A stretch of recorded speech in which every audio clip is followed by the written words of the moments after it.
చంద్రబాబు నాయుడు గారు చెప్తానే ఉన్నారు రైస్ మానేయాల్సిందే అనేది. మరి ఏం తింటున్నారు సార్? కూరలు తింటే సరిపోతుంది నాకు. ఓన్లీ నేను కూరలు తింటాను. ఇప్పుడు మేమన్నాం అనుకోండి, we have to go to places, అప్పుడు వెళ్ళిన చోట తినాల్సిందే. తినేటప్పుడు మనకి వాళ్ళు ఫస్ట్ స్వీట్తో బిగిన్ చేస్తారు. స్వీట్స్ ఆపేసాం. స్వీట్స్ ఆపేసి పీపుల్ ఆర్ అండర్స్టాండింగ్ ఆల్సో. ముందైతే గొడవ చేసేవాళ్ళు, కానీ తినాలి, ఒక్క స్వీట్ తినండి, ఈ ఒక్క స్వీట్ తినాలి, అసలు స్వీటే ప్రాబ్లం బాబు అని చెబుతుంది. నిదానంగా వెళ్ళి కూడా అర్థమవుతుంది. తిన్నాం అనేది అర్థమైన తర్వాత వాళ్ళు జస్ట్ కూరల వరకు పెట్టి పంపించేస్తున్నారు.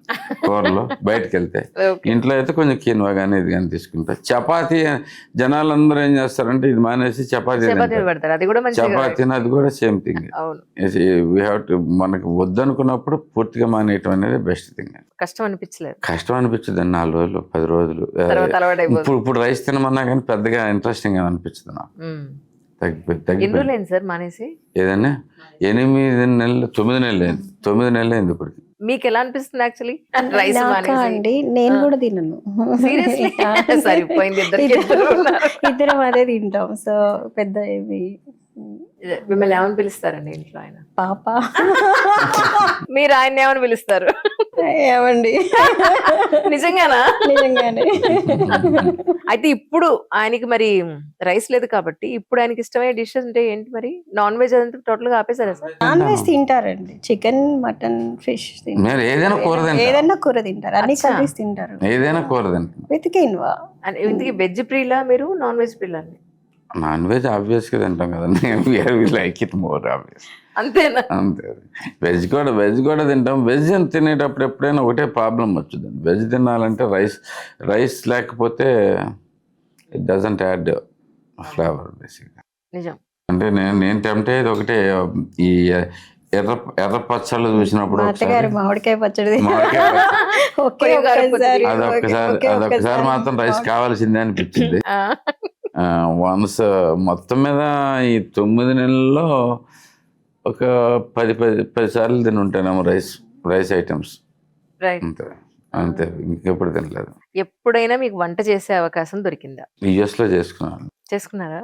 అప్పుడు కొన్ని I have few separate things that I can do. దీంట్లో ఆమ్లెట్ ఒకటి, పరోటా ఒకటి, పూరి నూనెలో వేసి వేయిస్తారు కూడా. పూరి నేను బాగా చేస్తాను. చేసి ఇచ్చింది కానీ అన్ని చేస్తే అంటే ప్రతి పూరి పొంగాలి. పొంగకపోతే చాలా అప్సెట్ అవుతారు అనమాట. అందుకని ఎవరన్నా చేస్తుంటే వద్దు ఆగండి అని చెప్పేసి దానికి ఒక ప్రాసెస్ ఉంటుంది. ఏదో డిప్ చేయాలి ఇట్లాంటివన్నీ. అది మాత్రం పూరి మాత్రం చేస్తుంటే వస్తారు. And coffee I'm best at doing it. అందరికి కూడా నేర్పిస్తూ ఉంటాను. బయటకు వెళ్ళినప్పుడు కూడా, ఎవరింటికైనా వెళ్ళినప్పుడు కూడా వాళ్ళు కాఫీ తాగాల్సిందే అంటే నాకు కావాల్సి వచ్చినట్టు చేయించుకుంటే తాగుతాను. బేసిక్గా ఏదో అవసరం అయితే నేను వెళ్ళైనా చేసేసుకుంటాను. అక్కడ సుఖద గారిలో మీకు నచ్చే గుణం అని అంటే ఏం చెప్తారు? అంటే ఎంపతి అండి. బేసిక్గా షీ హ్యాస్ దట్. బేసిక్గా పీపుల్ కోసం షీ నోస్, షీ అండర్స్టాండ్స్. నాకంటే పేషెన్స్ కూడా ఎక్కువ ఉంది. Easily she can mingle when she likes a person. బేసిక్గా అది కొంచెం కొన్నిసార్లు నాకు నచ్చకపోయినా ఎవరైనా కానీ తను she takes care of those things. Sir కోపం వస్తూ ఉంటుందండి? అసలు తక్కువే. అంతేనా?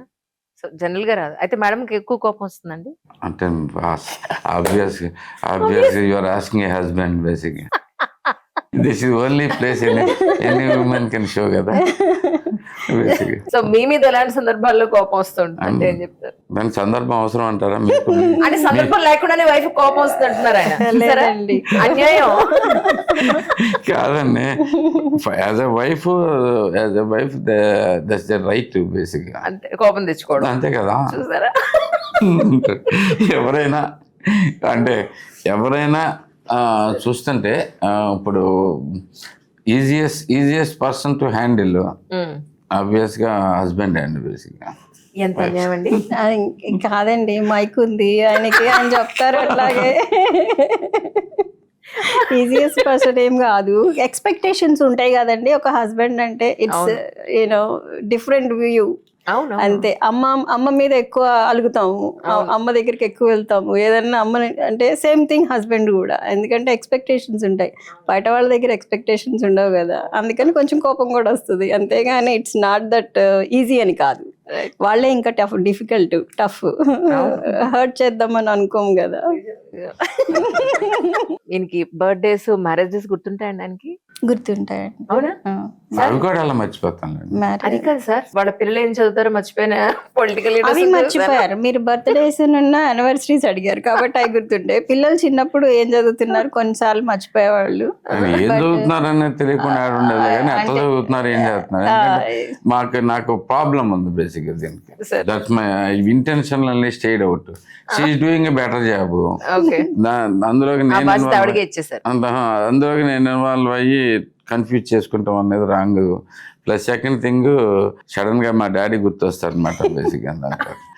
హీ సో స్ట్రిక్ట్ చదువులో, అందుకని నాకు కూడా అదే అలవాటు అయిపోద్దాం అని భయంతో దూరంగా ఉన్నా బేసిక్. కానీ ఎప్పుడు పిల్లల్ని చదువు విషయంలో ఒకటే చెప్పేవాళ్ళండి, నేను అంటే ఫోర్స్ చేసేదాన్ని. మనకి యాజ్ అన్ ఇండియన్ మామ్ ఉంటుంది, గ్రేడ్స్ తెచ్చుకోవాలి, అవి తెచ్చుకోవాలి, పక్క ఫ్రెండ్స్ వాళ్ళు ఇది చదువుతున్నారు అది చేస్తున్నారు అని.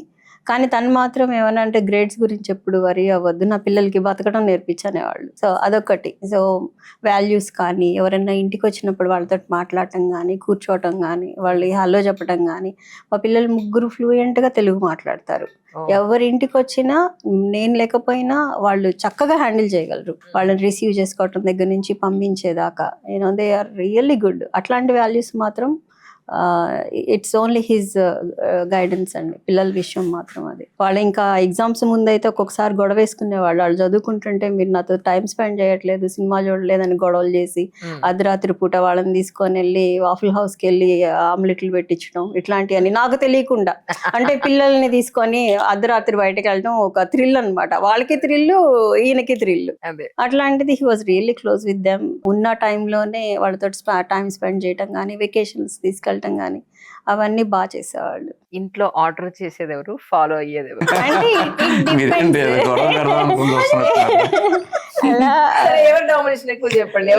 డిపెండ్స్ అండి. ఇప్పుడు ఆయన రాజకీయాల్లో రావటం అనుకునేది తన డామినేషన్, తన ఆలోచన, మాదెవరిది కాదు. But we all followed. ఇంకా చిన్నవి ఉంటాయి నాకు, ఏదో ఏదో ఈ సోఫా తీసుకొని అటు మూల పెట్టడం, ఆ సోఫాను మార్చుకోవటం, ఇట్లాంటి అన్నిట్లోనూ నా డామినేషన్ ఉంటుంది. సో అవి డామినేషన్ అని అనుకోను, దాని కన్వీనియన్స్ అంతే.